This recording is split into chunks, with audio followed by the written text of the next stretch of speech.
we've got some conversations about toolkits to assist with co-production, updates from various folk, and an opportunity for any further discussion a bit later on.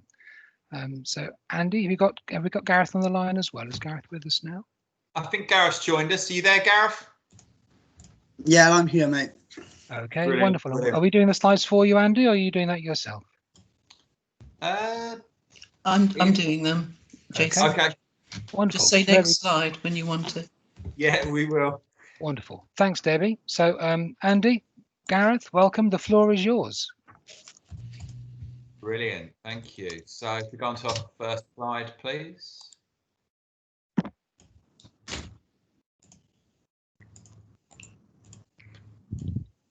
Can you see that? Not yet. Okay. It's up on the screen. Yeah, it's all good. Yeah, great. Wasn't speaking.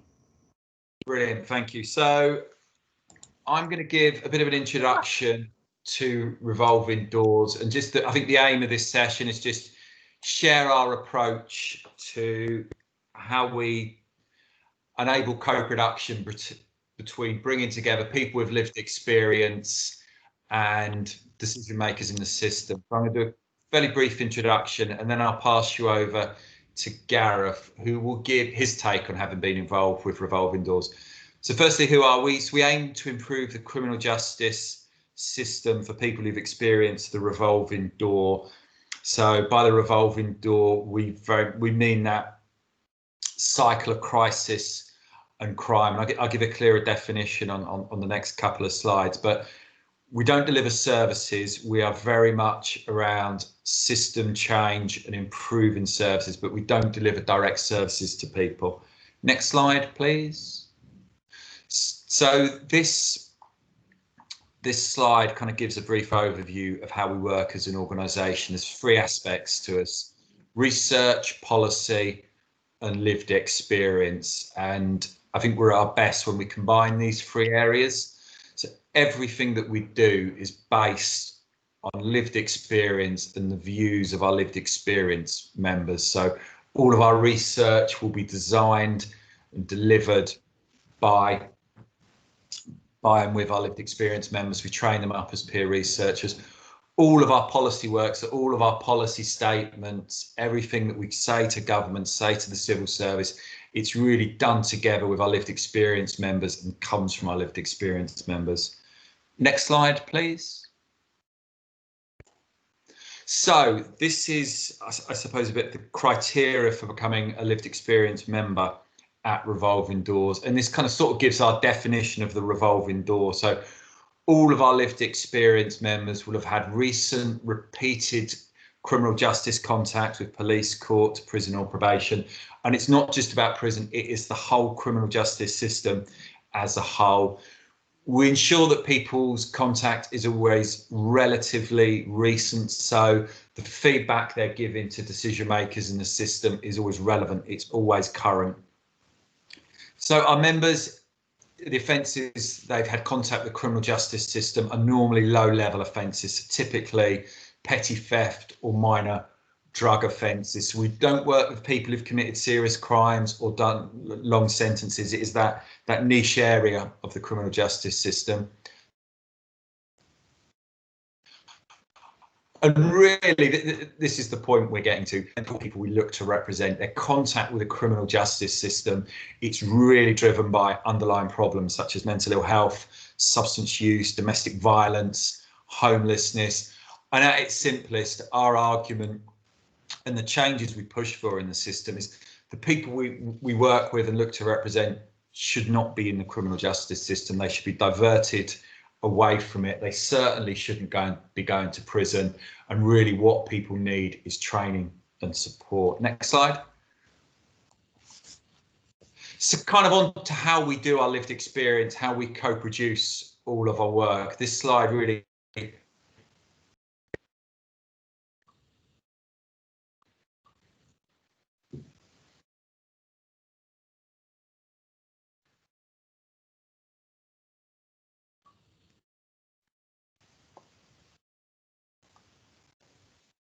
goes through our model and who have recent. women and young people have such a different experience of the criminal justice system, experience different issues and have different needs. So we've developed bespoke forums to look at those areas. We've also got very specialist lived experience teams which work on the design and commissioning of services. So Gareth, for instance, who's I'm going to be handing over to in a second, he's a member of one of our lived experience teams that works with the NHS. And we've done a lot with the lived experience team to push for health and justice services within the NHS to employ a lot more people with lived experience of the criminal justice system. We also train our members, so as peer researchers, as peer facilitators.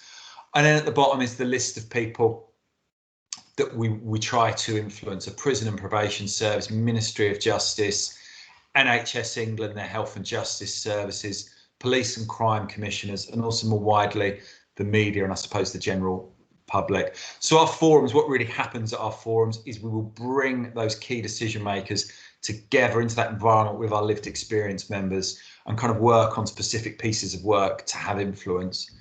Next slide, please.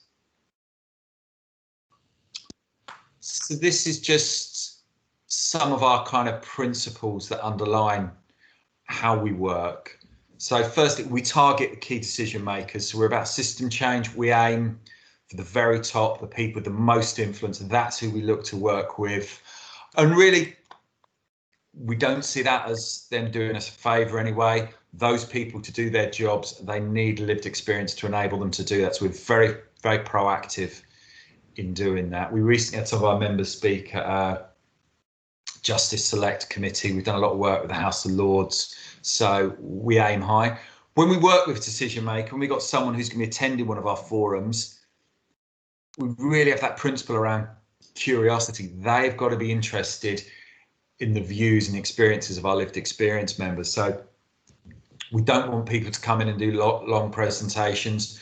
We want people to come in with questions and be curious about the knowledge in the room. There's so much knowledge in that room that they need to know for their job, but there is no way they can know otherwise. So we get them to come and be curious, ask questions. And also following on from that is strategic focus. So when we're working with a decision maker, we really pinpoint what are they working on at the moment, which there is an opportunity for intervention, for lived experience to have influence. It has to have impact. Our forums cannot just be a talking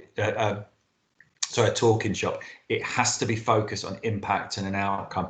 And really what we're pitching to the decision makers who come to our forums is this is a place to find solutions. This is a place of creativity where you can get answers to what you're working on. And then following on from that, it really is around partnership and collaboration. It's about getting people to work together on an issue as partners. And final point, progression of members. We don't want people involved long term. We want people to use their involvement with Revolving Doors as a stepping stone to whatever they want to achieve. So it's very much around progression. So our involvement is max 2 years really with our members. So I'm going to stop now. I think we can come off the screen. I think that's the last slide. So I'm going to hand over to Gareth, who's really just going to talk about his experience of Revolving Doors. So Gareth, what have you done and what have you got out of it? Over to you. Hi guys, my name's Gareth. Just an introduction. I've been part of the lived experience team now. In April, it would be 2 years in April. I've been involved with so much recently. Healthcare in courts. I've been involved in the new Reconnect service that's being rolled out and piloted across the country. A bit of background story. I was a heroin addict for 16 years, in and out of prison for various offences: shoplifting, theft from motor vehicles. 2015, I got clean. I was clean 3 years, and then, like I said, 2 years ago, I got involved with Revolving Doors through a mate of mine. He was involved with them, and I seen everything that he was involved with, and it inspired me. Like he was at a meeting at the Houses of Parliament, And I see now on his Facebook profile, and that really, really inspired me. And I was like, I want to do something like this. So yeah, I got involved, and I haven't looked back since. Like I said, I've been involved with loads of projects. My first project I was kind of involved with, well, it wasn't a project, it was like a meeting. And he was like, yeah, there's going to be like 10 people at this meeting. Turn up, there's like 40, 50 people in there. First time I ever got to speak. And yeah, there was just, my heart was just everywhere. But like, I'd never dreamed of being able to make a change within the system, within probation, within the criminal, like, I mean, and like now I'm involved in getting healthcare into courts. I'm involved in prison leavers with Reconnect service. I mean, it's really inspiring. And for the first time in 15 years, I've now applied for a job yesterday which was sent to me by Revolving Doors. Do you know what I mean? And it's just so inspiring. It's just so amazing to be involved with them. And I think people need that. People, when they come out of prison or whatever, they need that inspiration. They need to be able to feel like they ain't worthless. Do you know what I mean? We're all human beings. We've all got a skill set. I never thought I'd have the skill set to be able to apply for a job that is, let me look at the role, what it is. I'll just tell you now. It is higher executive officer. I wouldn't have even dreamed of even applying for something like that, or even reading the job application. But yeah, since I've been involved with Revolving Doors over the last 2 years, what I've been involved with has given me the courage and the confidence to think I'm able to do this. Like, you know what I mean? So yeah, that's a bit of my story and what I've been involved in. And I've progressed so much since I've been involved with them, and my future's looking bright now thanks to what I've been doing with Revolving Doors. So brilliant. Thank you, Gareth. Yeah. Thank you. Can we open up to questions if people have got any questions? That's great. If you have any questions for Andy or for Gareth, then do please just pop your hand up or pop a note in the chat box and I'll pick them up. Gareth, good luck with your job application. It's all good stuff, and that's a fantastic presentation. Lovely to hear from both of you. Thank you very much to hear a bit more about Revolving Doors and the work you're involved in. So we've got a first question. I think it was Michael Verriard. I saw your hand go up. Yeah, thanks very much. Michael Verriard from Buckinghamshire Council, and thanks for that. And yeah, really interesting. And good luck with the job, Gareth. Absolutely. I'm just interested. I wonder if, because you were talking about, particularly your part, Andy, about the various forums and using it to sort of design commission services and that sort of thing. So are there any sort of particular examples maybe of what you and sort of colleagues have brought in where that's directly sort of influenced and maybe sort of changed service design at all? Yeah, I think that the most obvious one I would bring up would be with the NHS. I work with their health and justice services. So initially we were brought to work with their kind of the programme board when they were setting up liaison and diversion services, which were the part of the health service that works in courts and custody suites. Mm-hmm. And our lived experience team were really blunt. They said, you need peer support within this. You need to have people with lived experience working within liaison and diversion services. And eventually the NHS said, okay, let's pilot this. We piloted it in Birmingham and Wiltshire. We're involved in the evaluation of that. It worked really well.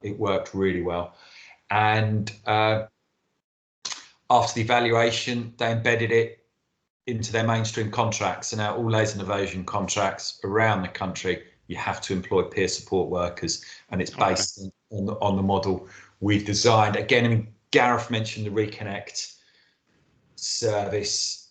They've really had some work on shaping that as well. Just a lot of principles and the aims of the service have been, and again, making peer support central to it.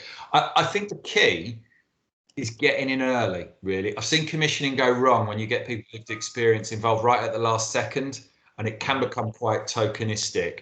It's when you've got that kind of blank piece of paper and you're doing the kind of, what is this service going to look like? What's it going to achieve? That's where it can have impact. Okay, thank you. Andy, I've got a question about that. So if I were sitting in an organisation where we're doing this a bit, but maybe not so much, and bringing people in a little bit late, so what are the top tips that you might have for including people who have lived experience as early as possible? I mean, if I'm struggling to kind of get started. Yeah, okay. I suppose a starting point is just make your first access really easy for people. So based on some kind of engagement where it's just really easy for the person to get involved. You can develop these more ambitious things later on. The amount of times I've been working with organisations where they've done some brilliant, but actually what they've started with is some kind of social, some kind of drop-in, some kind of coffee morning, something like that, where people just attend and can engage and have conversations. And from that, you can then grow things. I suppose it's also start early. Don't have it as an afterthought. Start from the very beginning. I think there's a bit of bravery involved in, because if you start doing co-production, you will do some things you haven't done before. Things will start to look different. So you've got to have that let's just go for it, see where this goes attitude, which can be challenging for services. Services aren't normally designed to do that. So yeah, make it easy and be brave, I think of it. Great, thanks very much. We've got a couple of other hands up. Colette. Hi, I got a question for Gareth. I see he's on the phone just now. Maybe Andy could take it, but it was a bit more about the Reconnect. Oh, Gareth's off the phone now. Gareth, could you tell us a bit more about Reconnect? Just a couple of sentences, if you. I think Andy would be probably better to answer that one, but all I can say is the service is well needed, and I think it'll be brilliant in the future for people leaving prison with the Reconnect service in place. But Andy, what do you? That's a good description. Yeah, Colette, it's very much, you have laser and diversion sort of supporting people at the start of their journey into the criminal justice system. Reconnect is coming out the other side. So it's basically reconnecting people leaving prison back into health services, because, you know, our forums picked it up really clearly. You just need a gap. It can be sometimes 24 hours, 48 hours with your treatment if you're on a script or something like that. And then that whole cycle of crime can start again. So Reconnect is very much making sure before you leave prison, you are getting connected into those community health services. So your healthcare is continuous. There isn't that gap when you leave. So go on, Gav, sorry.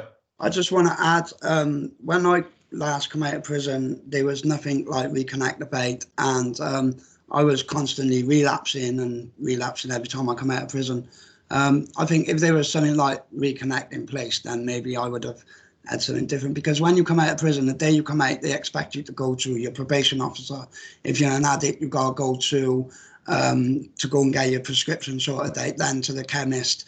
Then if you got to go and find somewhere to stay, to live, it's just all in one thing. I mean, and that's on the first day of coming out. So Reconnect being in place there is going to be able to safeguard people and like guide them as well. So good. Well, listen, I'd love to get in touch with you directly if you don't mind. I'm really keen on how to get people through into dentistry and ophthalmology and chiropody and things like that. So love to touch base with you both, but I'll not hog this meeting. So I'll be in touch. Brilliant. Thank you. Thanks, Colette. Good connection made. And Mark, you've got your hand up there as well, I can see. Yes, thank you, guys. Just really in around about when you would look to be engaging service users. I mean, would there be options to engage with members whilst they were still serving a prison sentence, or would you kind of traditionally wait until they'd been released from prison? Good question. Generally, we don't work in prison, so it's when people come outside. I suppose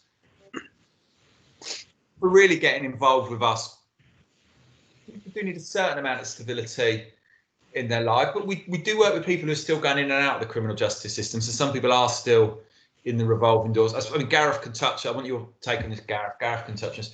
I suppose we make it quite easy for people to get involved. When people first get in touch with us, we just say, come to our forums, just turn up, and they're quite informal social places because it's quite easy. And then we just work with people at their own pace. Some people will just drop into our forums now and again, and that's fine. But perhaps as people, as they start to progress or they get more interested, we give people more and more and more opportunities. So it can get, sure Gareth can vouch for this. Gareth's been really, really busy recently. But as he said in his journey, he's getting to that point where he's applying for jobs, which is brilliant. Yeah, absolutely fantastic, Gareth.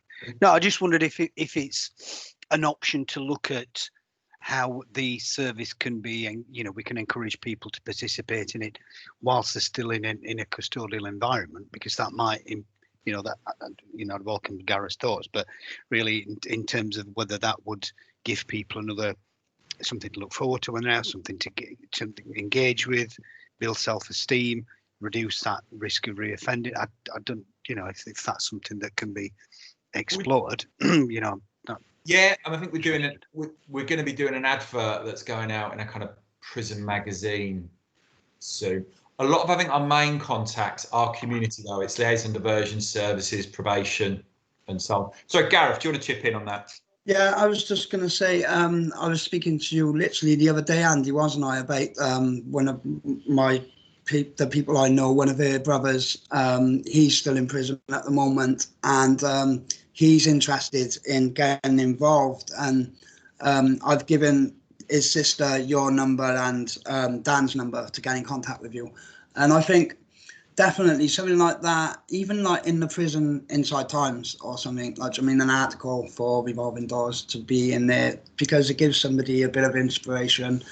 And then, I don't know, like maybe do something like an advert, Andy, or something on the prison TV or something, do you know what I mean? Just to show what they could be involved in. It might be a bit of, not an incentive, what's the word I'm looking for? A nudge, if you must, like to say, look, this is what you could be involved with. I think something like that would be brilliant. But yeah, like you were saying, Andy, at the beginning, it was like the forums. I was coming to the forums when I first started, wasn't I? And then it progressed. And I got to a stage where you sent me off to Pathways to do some work with them for their conference that they had. And I've been involved with them as well since, with Olivia Butterworth and Rachel Brennan from, where's it, Grangemeswell, is it? She's from? Yeah. But yeah, and as I progressed, I've got involved with more things, and it's led me to now apply for jobs which I never would have dreamed of applying for. So yeah, it is inspiring. It's brilliant. Okay, great stuff. Thank you both very much for your input this morning. It's been really welcome. There's a couple of comments in the chat box I can see there about the kind of importance of improving continuity of care between prison and community, so GP records and so on. Absolutely critical. So thanks very much for your input. Great stuff. And Gareth, best luck with your job application for the future. And we've got contact details for you, Andy, if anybody wants to get in touch and find out a bit more about the work of the Revolving Doors Agency. So thanks very much for your input this morning. We'll move on to the next part of the agenda this morning, which I don't have in front of me. Debbie, where are we going next? Can you not see it? Is it the public and patient involvement tool? Yeah, we've got Sue Bickler talking about these tools. Wonderful. Thank you very much. Well, Sue, I can see you're on the call, so over to you. Yes, I'm here. Thank you. Thanks for inviting me, and really nice to follow Gareth and Andy. It was really interesting and inspiring. And I think quite a bit of what I will say will echo what they were talking about, which is that, people that use services or people who are in the system can bring a lot of insight and expertise to help you devise a better system, improve policies, etc. So I'll start by just talking a little bit about Wessex Voices, and then I'll come on to the toolkit, which you've got on the screen there. Wessex Voices, we are also a partnership, a collaboration, and it's a partnership between Local Health Watch and NHS South East and NHS England and Improvement in the South East. Wessex, the title says that at the moment the partnership is across Dorset, Hampshire, Portsmouth, Southampton and the Isle of Wight.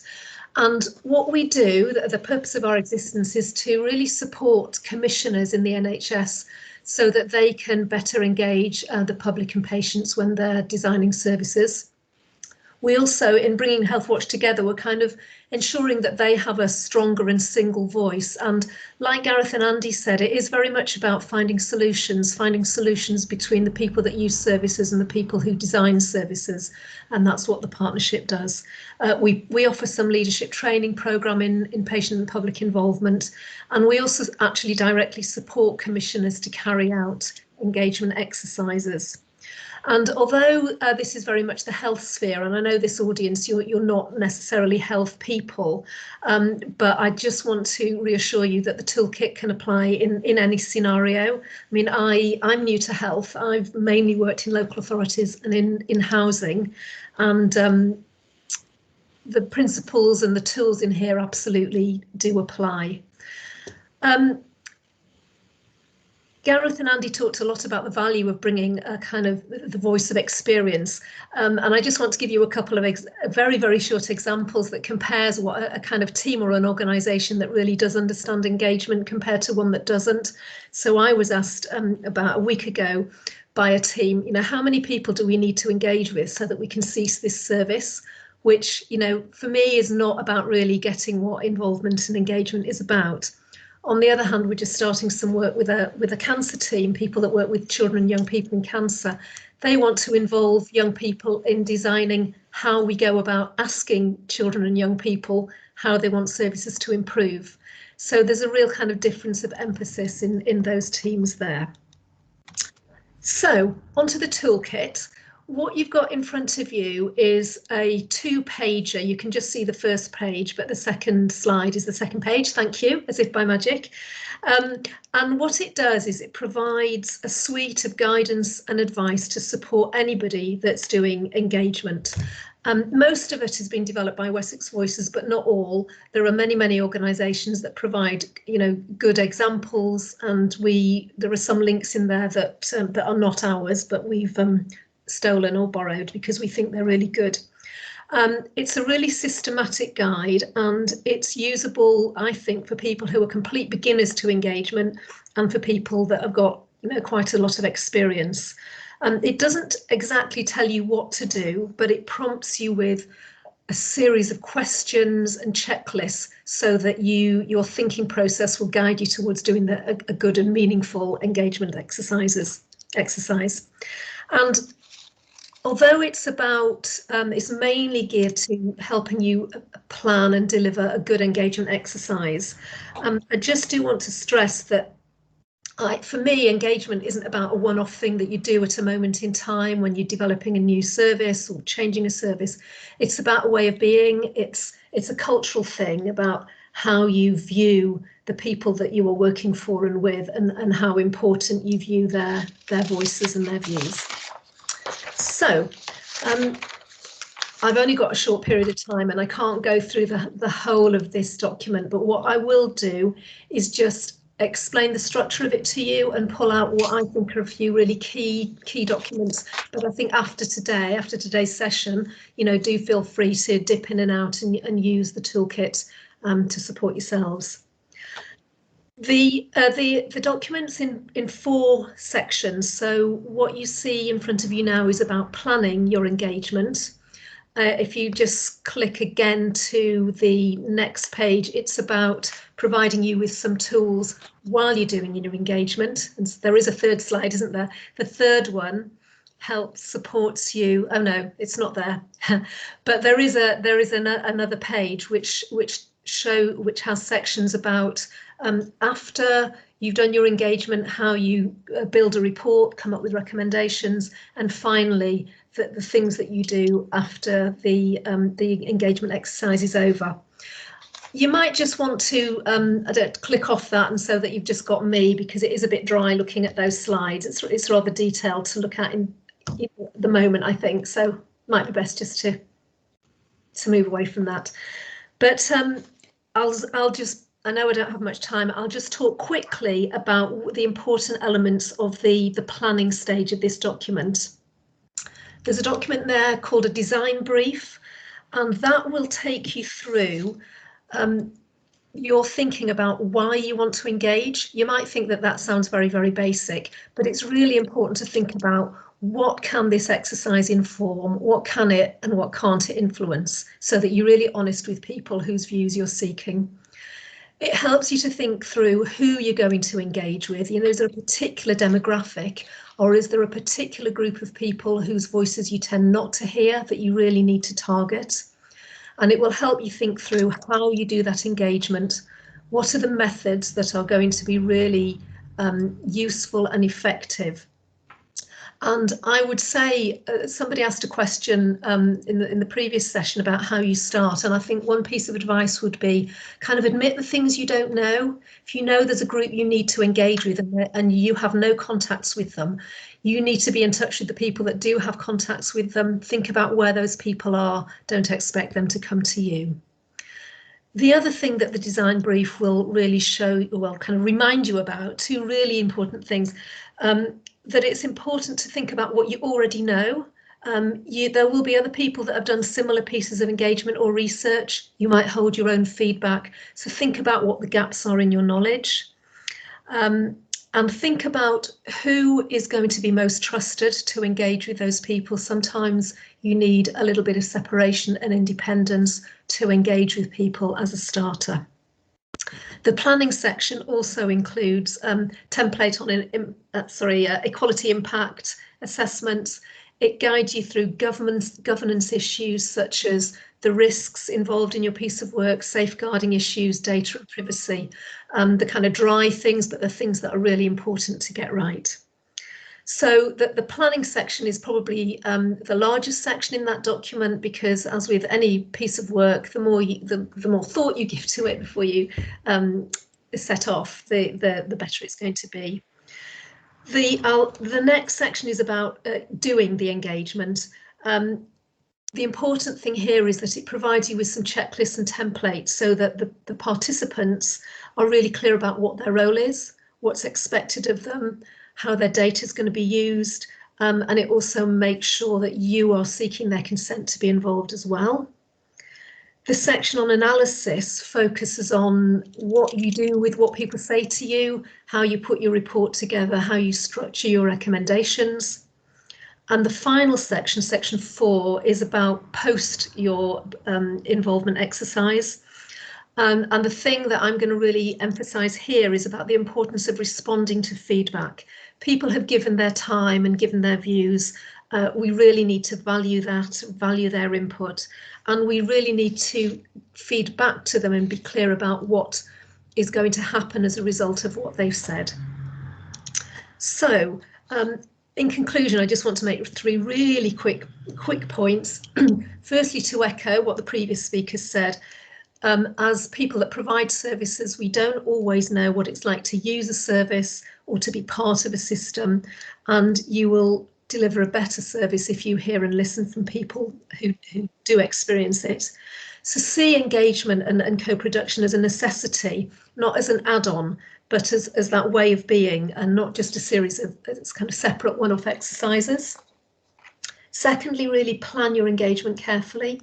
Be really honest about why you're doing it, what can be influenced, and ensure you reach the people who really need to contribute, not just the people who are easiest to access. And you might have to be creative about this. And in doing your engagement and involvement, treat people as equals. And my very final point is that the toolkit is there online. If you haven't already got the link, I'm sure it can be put in the chat. Do use it, and if you need advice on it, you're welcome to come to Wessex Voices and myself to get that help. That felt very quick, but thank you for listening. Sue, thank you so much. That's absolutely fantastic. And if anybody has any questions, there's an opportunity to raise your hand, or you could type them in there in the chat box. Robert, good to see you there. You've got a question for us. Hi, Jason. Yeah, a question for Sue. Sue, thanks for the presentation. It was really useful, and I'm certainly going to share the links with the public health team in Hampshire, where I work. We're currently looking at how we can better engage with people from Black and minority ethnic communities around our response to BAME, and I've been in touch with people from Wessex Voices around that. But I'm wondering, as an organisation, do you have a network of contacts that we could potentially build on to start engaging with people, or is what you're able to provide more about the guidance and the toolkits as opposed to access to individuals and communities themselves? No, it is both. Our network is based on our relationship with the local health watch, who themselves are very locally and community focused. But in addition to that, through all the work we've done and the experiences we've had, we have built up contacts with individual community groups as well. So, for example, a piece of work we're doing at the moment on translation and interpreting, we've built up our own list of organisations that we felt could help us make contact with Black and minority ethnic, groups that don't use English as their first language. So we can help on both elements. We don't always know everyone, obviously, but I think once you make one connection, those people help you make other connections, and it blooms. And that's really what I was saying about it. Admit we don't have connections, but somebody does. There's always a church, there's always in Dorset there's a Race Equality Council, there are always shops that serve communities, there are community centres, so there's always people that can be your links into communities, and we can help with that. Great, thanks, Sue. I'll follow up with you outside of this. Yes, please do. Great, thanks very much, and we'll make sure that the link gets circulated to everybody. So that's wonderful.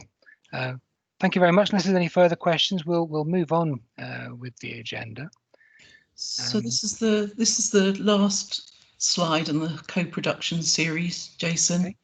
And it's just to flag up that there's this resource there from Homeless Link. So there's a nice video and some information to download. So I know we've got a couple of colleagues from Homeless Link on the call, but they weren't expecting this. But it's just a roundup of what's out there and available. Okay, I did see Anna pop up earlier on. If there's anything you wanted to add, Anna, then feel free, but don't feel that you have to. My dogs have just gone mad, so I don't have anything to add. But yeah, it's all available for free on our website, and there's lots of helpful tips there. Wonderful. With added growling, I love that. So thanks very much. Well, really interesting series of inputs there. So thank you very much to our presenters. That was absolutely great.